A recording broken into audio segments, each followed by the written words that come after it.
What is up, guys? It is AJ from MMA Experts, and this is the UFC Fight Island 4 Holm versus Aldana weigh-in recap, predictions, and betting odds. Let's get into the first fight of the night. Justin Ayari, 156, featured on the screen right there, taking on Luigi Randamie. Very interesting fight here in the lightweight division. Up-and-coming guys. I still sticking with the original pick for Randamie. He's the taller guy. You can see there he has about 2 inches on Luigi, and I still think he's the superior mixed martial artist. No change there in my pick. Let's quickly pull up the odds here. You see Ayari sitting at a minus 109 favorite. Best place to put money on him is on Pinnacle. For Luigi Randamie, if you are looking to put on him, he's a plus 103 dog over at Sportsbet. Very close odds. Pretty much a pick'em's fight here between these two. Now, moving on to the next fight of the night. Exciting matchup in the bantamweight division. Heili Alateng versus Kenney. I do feel this is too much of a step up in competition for Heili. I think Kenney dominates here. Unanimous decision win for him is my prediction in this matchup. Let's see what the odds have it at as well. Odds have Kenney as a massive favorite. Best place to put money on him is Bookmaker, minus 315. If you are looking to put money on Heili Alateng, you can head over to Sports Int. He's a plus 300 underdog there, but I don't know, man. I really see Kenney winning this fight. I wouldn't put money on Alateng here, personally. Next fight of the night, though. Jinh Frey. Looking good, fantastic biceps there. She looks jacked, comes in at 116 pounds for her fight against Loma Lookboonmee, who comes in at 116 as well. I think this is Frey's fight to win. Use her superior Muay Thai skills, and she should get a unanimous decision here. Quickly, let's check the odds out. Jinh Frey, actually an underdog in this matchup, a plus 140 dog on 5 dimes. Maybe you can put money down on Frey. I mean, Loma Lookboonmee is very tough, though. Lookboonmee sitting at a minus 149 over on William H. That's the best place to put money down on her, but I do have Frey winning this fight here. Now, next fight of the night, still on the undercard. Nassourdine Imavov takes on Jordan Williams. He looks in fantastic shape, does Imavov. His opponent Williams doesn't cut much weight. He's a type 1 diabetic. Here he is. Good shape. He comes in at 182. Imavov 185 and a half. Not much of a serious stare down there. Just looking at each other. It doesn't change my pick. I think Williams gets this done, man. I think he's got a lot of speed and a lot of power, especially being lighter and not cutting much weight. He doesn't have to drain himself and then work on that recovery, over the course of the 24 hours before the fight. I have Williams, TKO round 2. Pull up the odds, actually, real quick. We almost forgot there for this fight. Jordan Williams sitting at a minus 125 favorite to Nassourdine Imavov, plus 115. It's a pick'em's fight. It is very close. I see Williams winning, but it is a very competitive matchup. Imavov is no slouch and definitely an up-and-coming guy as well. Next fight of the night, Josh Culibao, 145 and a half, takes on Charles Jourdain, who comes in at 145. I'm going to be honest with you guys. I like Jourdain 100% in this matchup. I think a second round stoppage is very likely, most likely by knockout here. Let's quickly get the odds, though. I'm pretty sure they're massively widespread right now.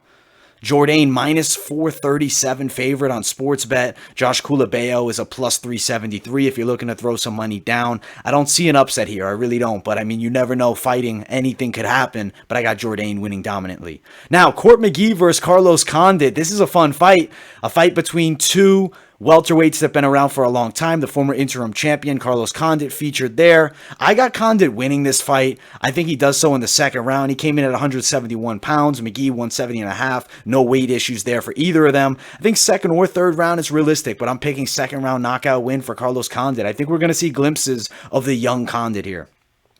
Looking at the odds, though, Carlos Condit sitting at an underdog, plus 110 over on 5 dimes to McGee at a minus 120. You can bet on him, Condit, rather, on 5 dimes, bet 365, bet online, William H, and Pinnacle all have really good odds for him. For McGee, rather, you want to head to 5 dimes. He's minus 120 there. The best odds for him are 5 dimes.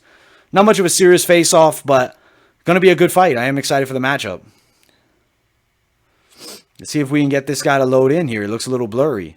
Is this the actual picture? Oh, okay. I was about to say, wow, that's a terrible image. Right here, this is a good fight on the main card. Dusko Todorovic takes on Dequan Townsend. I think it's a very fun fight. I think you see Dusko win it. He came in at 186. Townsend did as well. I do think Dusko is going to win this fight due to his superior grappling skills, especially. Townsend, really tough guy. He's long, and he's going to probably go the distance. I see this fight going 3 rounds, and I think that we do have competitive moments for Townsend, but I think Dusko is going to be too much for him. Now, moving on to the next fight. Cameron Else takes on Kyler Phillips. Phillips coming in at 136, Else at 136 also. It's a fun matchup between these two. I think Else has the potential to pull off an upset, but Phillips is in fantastic shape.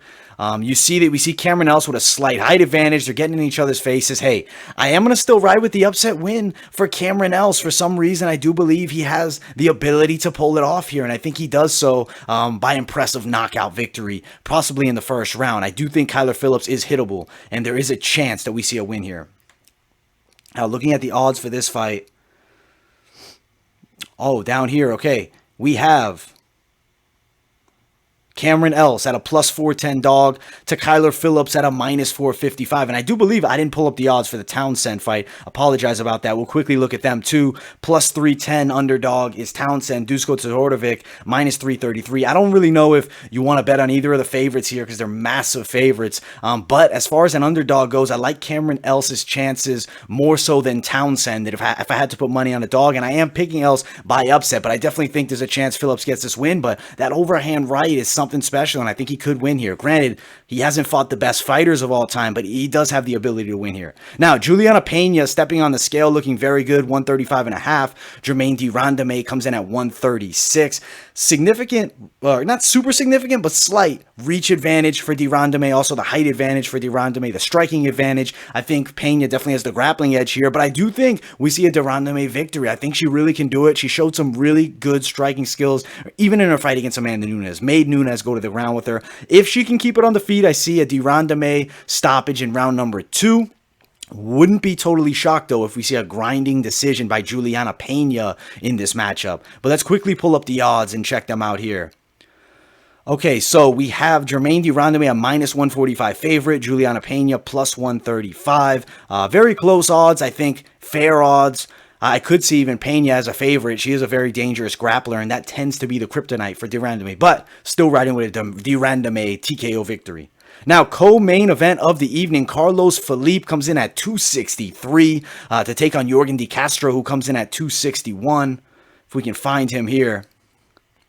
Here is Yorgan de Castro, chubby as always. These guys are not physique competitors, but they are tough, very hard-hitting heavyweights. And I think that de Castro hits harder. I think he's going to win this fight. They didn't shake hands, or rather, Carlos Felipe denied the handshake of de Castro. I think we see de Castro get a knockout in round number 2 in this fight. I think that he's going to catch Felipe with something big. Felipe's gas tank is a bit questionable as well. Next fight of the night is the main event. Irene Aldana takes on Holm. Irene Aldana looks in very good shape. As expected, she comes in at 136. Holm at 136, chiseled as well. It's a very intriguing matchup between these two girls. Very similar height, very similar reach. I think that we see I think we see Irene Aldana upset Holm here in a very close and competitive decision. Now, I wouldn't be totally shocked if Holm is able to win it. She does have the tools to do so, but she is older now, 38. Aldana's a bit younger at, I believe, 33. I think we see an Aldana victory. Let's quickly pull up the odds for the main and the co-main event. Carlos Felipe versus Yorgan de Castro quickly because I forgot to pull them up. We'll pull them up here. Plus 205 dog is Felipe. Inter tops, the best place to put money on him. De Castro minus 220. Best place is 5 times. And I do think De Castro definitely gets it done here in an exciting matchup. Now, main event though. Let's talk about it. Holm versus Irene Aldana. Minus 112 favorite is Holm to the plus 102 dog. Irene Aldana. Very close. Practically pick'ems. I do have Aldana by the upset. I think it's going to be a very competitive and excellent fight. But if Holm is able to win, I will not be totally shocked. I could see her using that clinch heavy style, which she showed against Raquel Pennington in her last fight. It would be unfortunate to see that. I do hope we get a very exciting striking battle, and I do think Aldana will slightly edge her out and get the win here. But overall, very exciting card. I hope you guys enjoyed this weigh-in recap, as well as the predictions and the betting odds. Thank you guys all so much for watching. Make sure you subscribe to the channel, like this video. Also, guys, follow my social media, Instagram, Twitter, and I'll see you all in the next video.